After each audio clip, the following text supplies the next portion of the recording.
ಪ್ರಿಯ New Hope T V ವೀಕ್ಷಕರೆಲ್ಲರಿಗೂ happy Independence Day ಶುಭಾಶಯಗಳನ್ನು ನಾವು ನ್ಯೂ ಹೋಪ್ ಟಿ ವಿ ಕುಟುಂಬದ ಪರವಾಗಿ ಚಾನಲ್ ಪರವಾಗಿ ನಿಮ್ಮೆಲ್ಲರಿಗೂ ಹೇಳಿಕೊಳ್ಳಲು ಇಷ್ಟಪಡುತ್ತಾ ಇದ್ದೇನೆ. ಮಾತ್ರವಲ್ಲದೆ ನಮ್ಮ ದೇಶವನ್ನು, ನಮ್ಮ ಭಾರತ ದೇಶವನ್ನು ದೇವರು ಇದುವರೆಗೂ ನಡೆಸಿ ಬಂದಿದ್ದಾರೆ, ಕಾಪಾಡಿದ್ದಾರೆ, ಸಂರಕ್ಷಿಸಿದ್ದಾರೆ.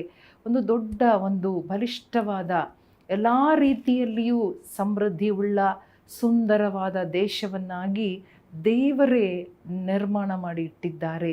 ಅದಕ್ಕೆ ನಾವು ದೇವರಿಗೆ ಸ್ತೋತ್ರ ಮಾಡೋಣ. ಮಾತ್ರವಲ್ಲದೆ ಇನ್ನು ಮುಂದೆ ಬರುವ ವರ್ಷಗಳು ಕೂಡ, ಈ ವರ್ಷದಿಂದ ಮುಂದೆ ಬರುವ ವರ್ಷಗಳು ಕೂಡ ದೇವರು ನಮ್ಮ ಭಾರತ ದೇಶದಲ್ಲಿ ದೊಡ್ಡ ಬದಲಾವಣೆಗಳನ್ನು, ಆಶೀರ್ವಾದವನ್ನು, ಅಭಿವೃದ್ಧಿಯನ್ನು, ಕ್ಷೇಮವನ್ನು ತರಲಿ, ಒದಗಿಸಲಿ ಎಂಬುದಾಗಿ ನಾವೆಲ್ಲರೂ ಪ್ರಾರ್ಥನೆ ಮಾಡೋಣ.